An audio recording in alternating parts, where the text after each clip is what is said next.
Have you ever had to walk away from a toxic family member? No names, just yes or no. The thing about Easter in my family is that it has absolutely nothing to do with Jesus, resurrection, or redemption. It's not even about ham, though the ham is always there, overglazed and underseasoned, sweating under the weight of cloves and expectations. For us, Easter is a performance, a dress rehearsal in pastel for the bigger holidays to come.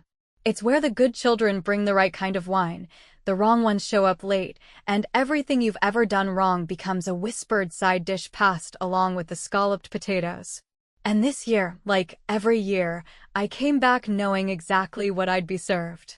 I walked into my mother's house wearing a navy blue wrap dress I'd bought on clearance the month before. It wasn't tight, it wasn't short, but it clung to my waist in a way that reminded me I still had one.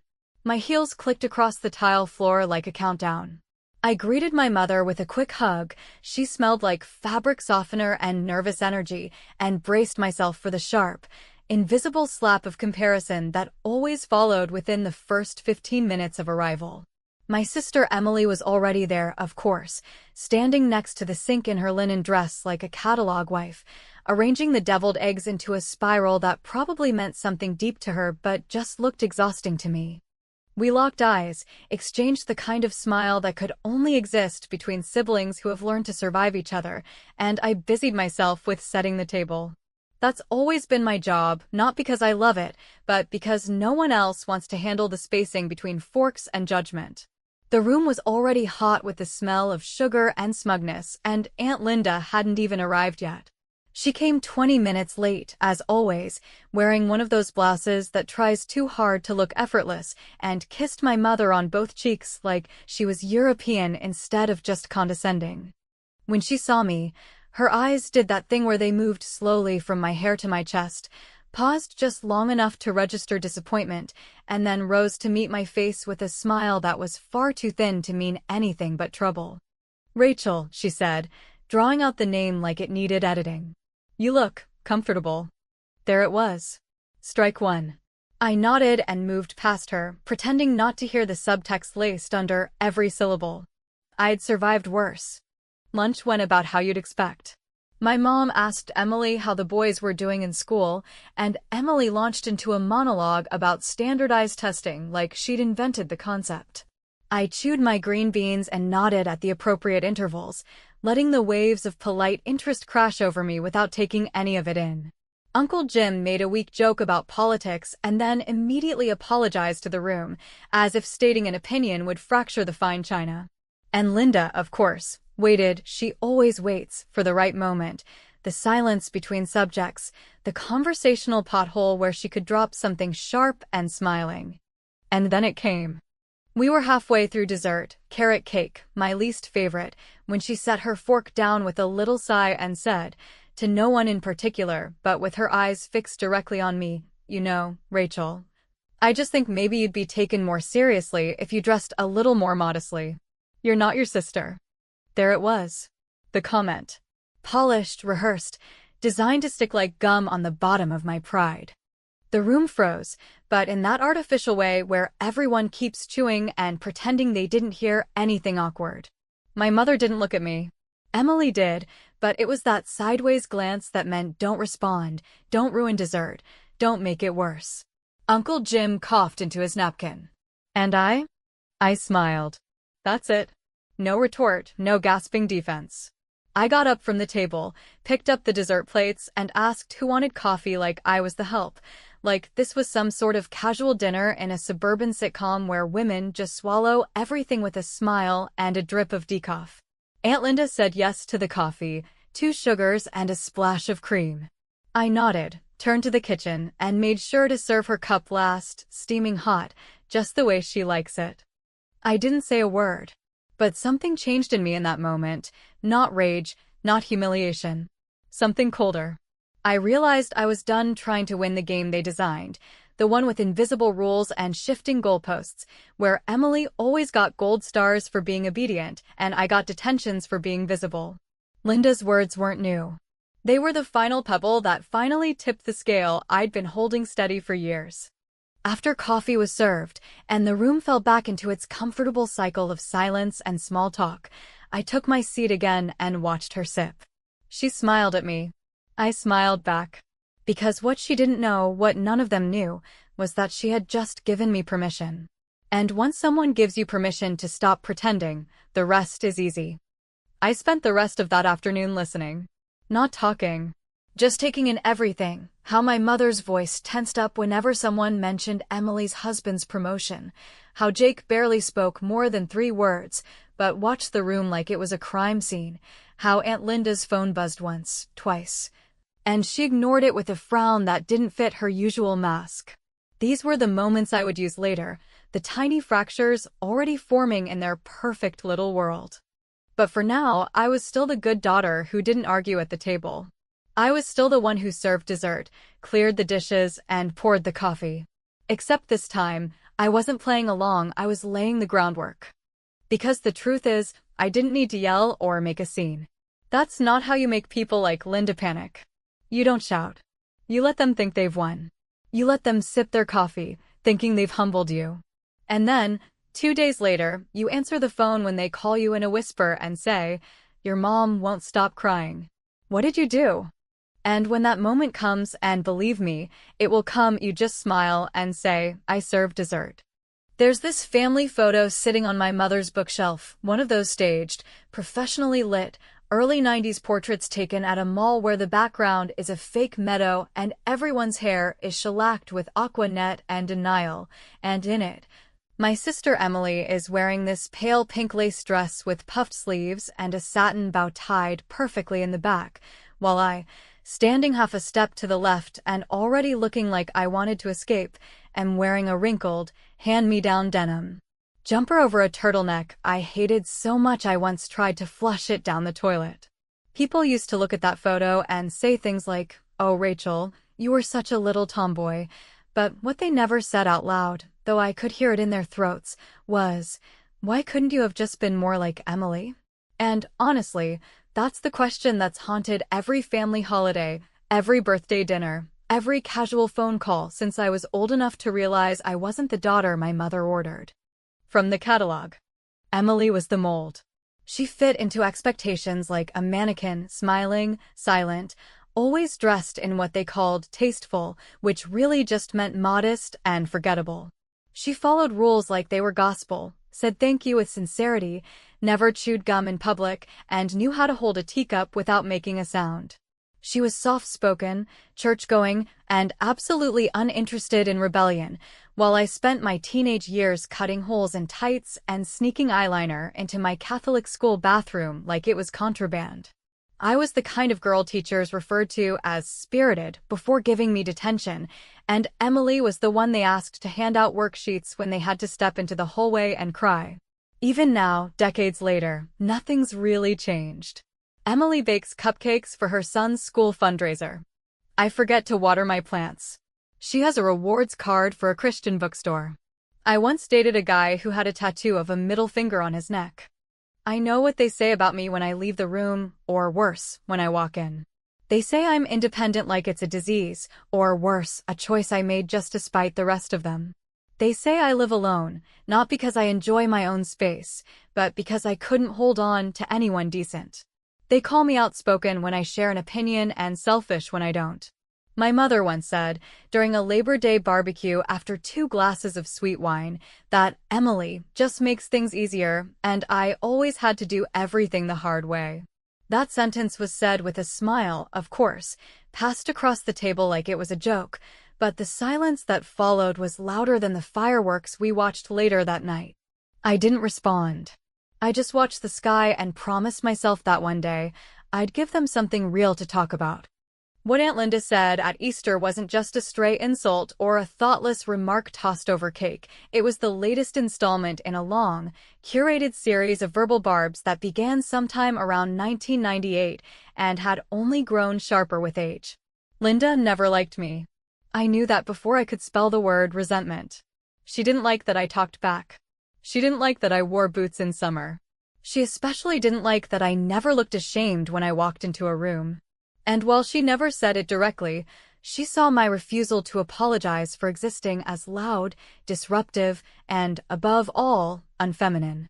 To her, Being a woman meant learning how to keep your voice down in public and your mouth shut in family matters, and I'd failed both those tests before I was old enough to drive. But here's what she didn't know, what none of them knew, or maybe just chose to ignore. I've been collecting things. Not things you can hold in your hand, but things that live in quiet corners of memory, comments, behaviors, moments that slipped under the rug during cleanup. I remember, for instance, how Linda once pulled me aside after my high school graduation and said, "You could be so beautiful if you just tried a little harder," like effort was the missing ingredient in my face. I remember her telling my mother that it was probably for the best when my engagement ended 5 years ago, as if love lost was a blessing when it came to someone like me. I remember her slipping money into Emily's purse at Christmas so she could buy something nice and offering me a bottle of shampoo with a coupon still taped to the cap. I remember all of it, not because I'm bitter, but because bitterness is what happens when you pretend you're not angry. I'm not bitter. I'm awake. So when she said that thing at Easter, that little sermon disguised as concern, it didn't cut me in the way she probably hoped.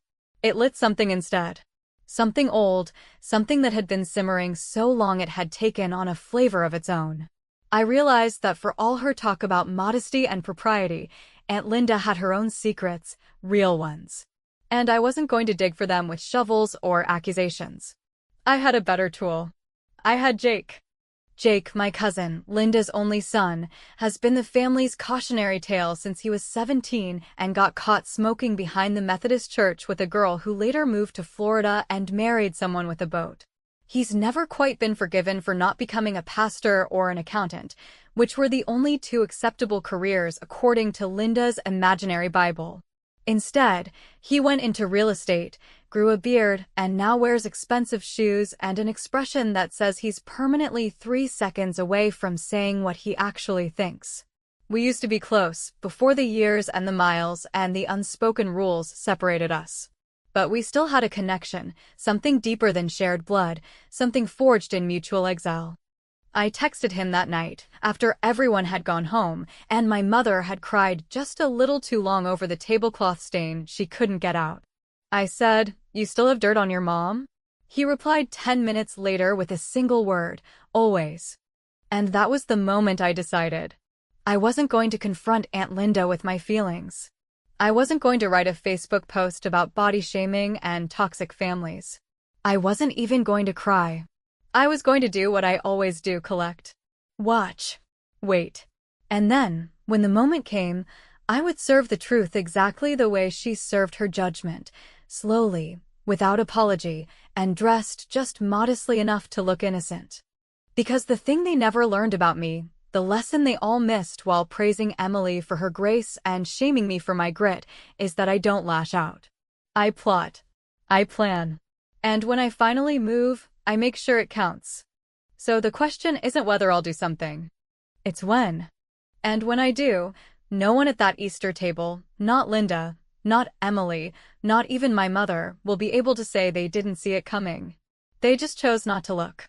There's something disarming about people who wield shame like it's a kind of virtue, the way they tuck their cruelty into soft-spoken sentences and deliver it in a tone just mild enough to avoid confrontation. As though the damage they cause is your responsibility for reacting instead of theirs for creating it in the first place. Aunt Linda had mastered this technique, perfected it over decades like an artist obsessed with a single, destructive brushstroke, and she wore her judgment like pearls, polished, poised, and entirely without remorse. She cloaked her opinions in concern and her jabs in just trying to help, always with that paper-thin smile and the quiet condescension of someone who believed she was doing God's work by humiliating others into submission. But what she didn't realize, what none of them ever fully understood, was that my silence wasn't surrender. It was strategy. Because I'd learned a long time ago that in families like ours, loudness was a liability, anger was unattractive, and telling the truth outright only made people call you dramatic or ungrateful. So instead, I took notes. I remembered everything. And I knew, absolutely knew, that the best revenge wasn't explosive or obvious. It was surgical. It was subtle. It was clean. After that Easter lunch, After her modesty comment wrapped itself around my spine like a thorned vine and settled there like it belonged, I didn't go home and cry or rage or call a friend to vent. I opened my laptop, pulled up Jake's message, and sent one of my own that simply read, "I think it's time." He replied with a thumbs up and a zip file link. Just like that. No questions, no delay. Like he'd been waiting years for me to finally ask. The file contained exactly what I expected, though seeing it still made my breath catch somewhere behind my ribs. It was a collection of emails, scanned letters, and a handful of screenshots from a closed Facebook group called Hearts of Grace, which, to someone skimming quickly, would appear to be just another prayer circle for church-going women sharing scripture and casserole recipes. But if you read carefully, and I did, you'd notice the names mentioned, the carefully worded complaints, the pattern of who is being lifted in prayer and who is being quietly dissected. At the center of many of those discussions was Aunt Linda. What I found wasn't criminal, not exactly. But it was damning in the way secrets are when dragged into daylight. There were emails where she encouraged a group of women to politely discourage a young single mother from participating in the church musical because she dressed too provocatively and set a poor example.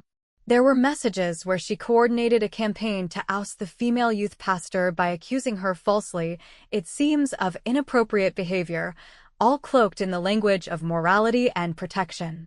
There was a scanned letter she'd sent to the church board raising concerns about the growing acceptance of secular values, in which she listed, by name, several younger women in the congregation who she felt were compromising the spiritual fabric of the community with their choices in clothing, relationships, and lifestyle.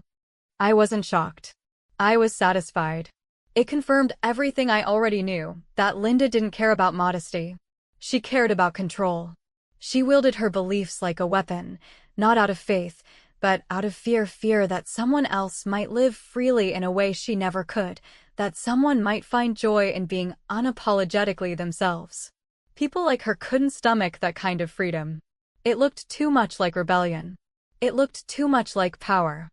But I wasn't about to just forward these files to the church board or drop them on Facebook like some vindictive bomb. That's not how I operate. I needed something cleaner, something quieter, something that would expose her without me ever having to raise my voice. I thought about who she feared most, who had the most to lose by being publicly linked to hypocrisy. And that's when I remembered Mrs. Fairchild. Joanna Fairchild was a name I hadn't said out loud in years, but the moment it came to me, I knew she was the one. She'd been one of Aunt Linda's closest friends when I was in high school, a kind, sharply dressed woman with a low, deliberate voice and the kind of gaze that made even grown men stop talking mid-sentence. She had once been president of the church's women's ministry and was known for being ruthless in her standards.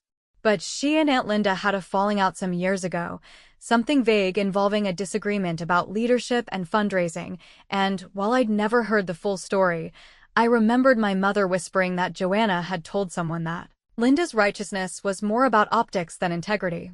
That was enough for me. I created a new email address, cloaked it in anonymity, and attached only 2 files, 1 email, 1 screenshot from Hearts of Grace. I wrote a single sentence. Thought you'd like to know what she's been up to. I sent it to Joanna's business address, a boutique Christian counseling office in a nearby suburb, and then I closed my laptop, poured myself a glass of wine, and watched the sun slide down behind the buildings like it knew a storm was coming. I didn't hear anything for 2 days. Nothing from Jake, nothing from my mother, and certainly nothing from Linda. I went to work, smiled at coworkers, paid my bills, walked past mirrors without flinching. I lived like nothing was happening. And then the silence cracked. It was late in the afternoon when my phone lit up with a call from an unfamiliar number. I answered it, and for a moment, no one spoke. And then I heard her, Aunt Linda, breathing, slow and uneven, like she was trying to keep herself from unraveling through the speaker. Her voice, when she finally spoke, wasn't angry or accusatory. It was terrified. "Rachel," she whispered, "your mom won't stop crying. What did you do?" And it was in that moment, hearing the raw panic in her voice, the breathless realization that her empire of whispers was starting to crack, that I knew the power had shifted. Not because I'd destroyed her, but because I had reminded her, and everyone like her, that silence doesn't mean submission. Sometimes it means calculation. I didn't answer her question. I didn't reassure her.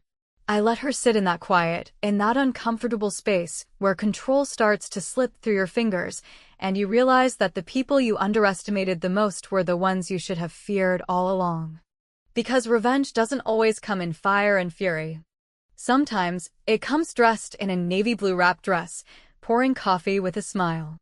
The thing about silence, real silence, the kind that stretches across 2 full days like a sheet pulled too tight over a bed of secrets, is that it doesn't comfort you. It doesn't let you rest. It doesn't wrap itself around your nerves and lull you into a sense of security like people think it might. Instead, it scratches at your senses, presses against your ribcage, and hums with a tension that grows louder the longer no one says anything. For those 2 days after I sent that email, 2 full days of intentional nothing, I didn't get a text, a call, a visit, not even a passive-aggressive meme from my sister, which, if you knew Emily, you'd understand was a screaming red flag in and of itself. The usual digital drip of family chatter stopped dead, like someone pulled the plug on the group thread, and for a moment, I wondered if I had miscalculated, if maybe the truth had landed with a dull thud instead of the quiet explosion I'd hoped for. If maybe I'd been too subtle, too measured, too polite in my unspoken vengeance. But then the phone rang. It was late afternoon on the second day, one of those spring days where the sky looks too clean, almost suspicious in its clarity, and I was halfway through reorganizing my spice drawer. Not because I suddenly cared about culinary precision, but because organizing something small felt like control in a world where most things weren't, and when I saw the name flash across the screen, my breath caught for just a moment. Just long enough to make me realize I had been waiting for this. Linda, it said in bold text, without even "and" in front of it, because I had long since stopped pretending that our relationship carried any of the warmth the title implied. I answered without hesitation, without greeting, and what greeted me on the other end wasn't the shrill, indignant voice I expected but a soft, thin whisper that sounded like it had been scraped raw by hours of pacing and worry. "Your mom won't stop crying," she said, each word delivered like it weighed too much to carry on her tongue. "What did you do?" And in that moment, I didn't feel satisfaction, not the hot, explosive kind that burns fast and leaves nothing behind. What I felt was colder, heavier, something that had been marinating in my chest for years, a kind of grim understanding that I had finally shifted the tectonic plates beneath a woman who had, for so long, stood on the high ground, throwing rocks down at anyone who dared live differently. I didn't respond right away. I wanted her to sit in it a little longer, to feel the same helpless pause I had felt for years when her words lanced through family gatherings like invisible arrows no one dared acknowledge. She spoke again, quicker this time, more desperate. Did you send something? Because something's gotten out. Joanna Fairchild called me this morning." And then she forwarded me an email. Anonymous, but I know it was you, Rachel. I know it. I didn't confirm or deny anything. That wasn't the point. The point wasn't to confess. The point was to let her understand that she had lost control of the narrative, that the pulpit she'd built for herself from decades of carefully curated judgment was starting to crack at the foundation, and the crowd she'd been preaching to, those women with their silent nods and whispered prayers, had finally been handed a different sermon. She began to ramble, piecing together what had happened, the way people do when they can feel the noose tighten around their version of the story, when the truth starts to show its teeth in places they never thought to guard.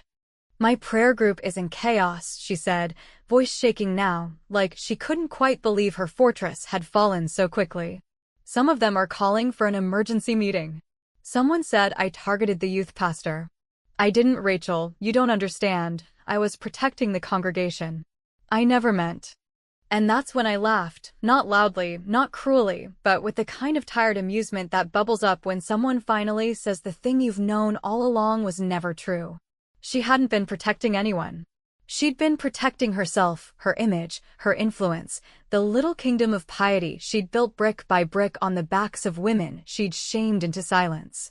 Her version of faith was all about hierarchy, about control masquerading as concern, about crafting a god in her own bitter image, one who scowled at short skirts and single mothers, but turned a blind eye to pride, manipulation, and gossip dressed in pearls and folded hands. Still, I didn't gloat. That wasn't the design. My revenge had never been about public humiliation or spectacle.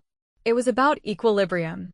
It was about showing her, and by extension the whole orbit of family who silently tolerated her, that I wasn't the wounded little girl in the wrinkled jumper anymore.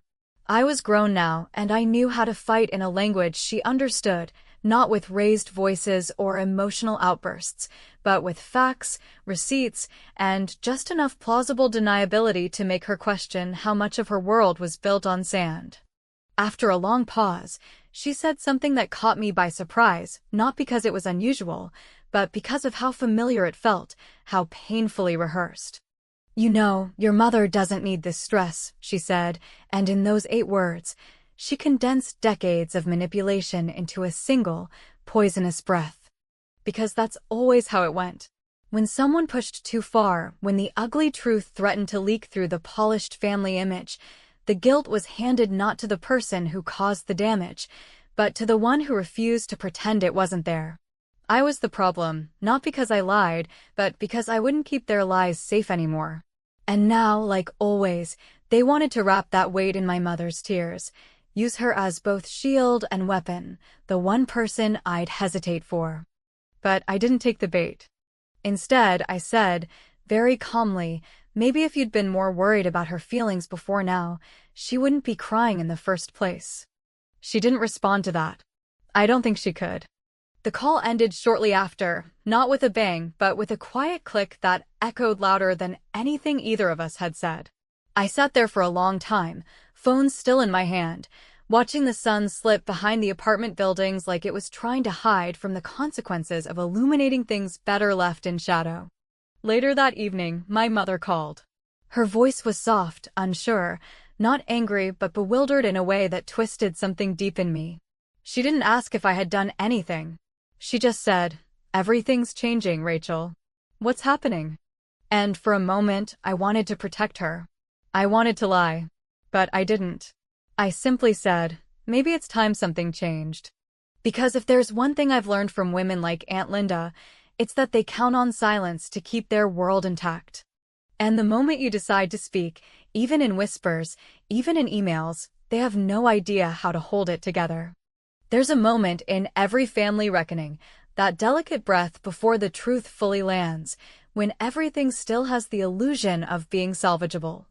When the silence in the aftermath feels more like the pause before an apology than the quiet acceptance that nothing will ever be the same again, and it was in that suspended space, those slow hours after Linda's panicked call, my mother's soft bewilderment, the collective stillness of a house of cards just beginning to tremble, that I felt the most alive. Not because I wanted anyone to suffer, not because I'd waited years for revenge like some movie villain twisting her mustache in the dark, but because I had finally done something I didn't think I'd ever have the strength or the clarity to do. I had stopped playing their game. And more importantly, I had forced them to look at the game board they'd built, to see the rules they'd written in shame and passed off as tradition, to notice how uneven the pieces had always been. But before I tell you what they learned or what I chose to show them, I need to explain what I'd kept to myself all these years, the part even Jake didn't know. The reason this wasn't just about a smug comment over carrot cake or the bitterness of decades of comparison. It was about something older. Something that lived in the basement of our family memory, buried so deep that even I started to wonder if I'd imagined it. But I hadn't. I remembered it exactly. I was 15. It was summer. The house was hot in the way that old houses are, every floorboard groaning under the weight of unresolved tension and too many secrets. My sister was away at church camp, my mother working double shifts, and I had been staying a few days with Aunt Linda while she recovered from minor surgery, the kind of thing you don't want to be alone for but don't consider serious enough to make a fuss over. She had asked me to come help cook a little, keep her company, maybe do some light cleaning. I was at that age when you want to be seen as mature but aren't yet equipped with the vocabulary to name what doesn't feel right, and I had gone willingly, eager to be useful, maybe even to earn a little approval. The first few days were uneventful, quiet meals, reruns on TV, long silences broken only by her sharp observations about my posture, my voice, my clothes. Then, one afternoon, as I was folding laundry in the guest room, I heard voices downstairs. Angry low, the kind of tones people use when they think no one's listening. I crept halfway down the staircase, just far enough to see around the corner without being seen myself, and there they were, Linda and a man I didn't recognize, older, thin, holding himself in that nervous way men do when they know they shouldn't be where they are. I couldn't hear every word, but I caught enough. Money. Letters. Something about keeping things quiet. Something about the last time. I remember Linda's face, flushed, tight, trembling at the corners, and I remember the way she slammed the door after him and leaned against it like she might collapse. She never mentioned it. Neither did I. But the next day, when I went to retrieve a box of board games from the basement, I found a small stack of envelopes tucked into a manila folder labeled Building Fund Donations, 1996. They weren't donation letters. They were complaints. Real, typed, signed letters from women at her church, allegations about favoritism, about inappropriate comments, about a pattern of manipulation disguised as mentorship. The kind of thing that doesn't quite break the law but definitely breaks trust. I took one. Just one. Folded it small and slid it into the lining of my book bag. I kept it for years. Then scanned it. Saved it under a name no one would ever look for. Buried it in the same digital folder as every other piece of her curated hypocrisy. That letter was the final addition to the email I sent Joanna. And it was that letter, the specifics of it, the names, the signature, that cracked the foundation of Linda's little empire. Because while the screenshots and forwarded messages were damning, this was dated. This was physical. This was from before the digital world made lies easy to erase. And Joanna, ever the tactician, knew exactly what to do with it. She didn't post it online. She didn't send it to the church board in a mass email. She printed it. One copy. Folded it into a simple white envelope. And brought it with her to the next women's group luncheon. Word spread not with fireworks, but with murmurs. Linda's power didn't implode in a dramatic scandal. It simply leaked, slowly and quietly, like a roof no one had realized was rotting from the inside. She didn't lose her standing in a single day, but by the end of that week, she had stepped down from her position on the Women's Ministry Committee. By the end of the month, she had stopped attending services altogether, citing health concerns. And while no one ever said her name directly in public, you could feel the shift, like everyone had silently agreed to close the book without saying who wrote it. As for my mother, it took her longer to understand. She called me one evening, voice heavy, not with anger, but with that particular brand of maternal disappointment that masks itself as confusion. "Rachel," she said, "I don't understand why you'd want to stir all this up. I mean, I know Linda can be strong, but why now?" And I paused, not because I didn't know what to say, but because I wanted her to feel the weight of the truth before I let it land. Because, I said slowly, it's not just about Linda. It's about all the years I sat at that table and let you all make me feel like the problem for not being Emily. It's about every time you let her cut me down and stayed silent, because it was easier than standing up. It's about not wanting another 15-year-old girl to sit in someone else's house, hearing things she shouldn't hear, and thinking she has no right to tell the truth. There was silence on the line. Not the brittle kind this time, but something heavier. She didn't respond, not directly. Just sighed softly, like she wanted to lay down a burden she didn't know how to name. And maybe that was enough. The next Sunday, I visited her. She didn't say much. Just offered me tea, sat across from me in the kitchen, and looked at me like she was seeing something new, or maybe something she'd ignored too long. I didn't ask for forgiveness. I didn't offer reassurance. I simply told her after a long pause I dressed exactly how I wanted to. And she didn't argue. Aunt Linda hasn't called me since. Jake, though, sent me a text last week. For words. She's still unraveling. Thanks. I didn't respond. Not because I'm cold, but because some victories are best left quiet. Because sometimes, justice doesn't look like shouting. It looks like a quiet woman in a wrap dress, sipping coffee while the house of cards collapses softly in the distance. And sometimes, the best revenge is not in being right or loud or praised. Sometimes, the best revenge is knowing they'll never ask you what you did. Because deep down, they already know. And they know you'll never tell.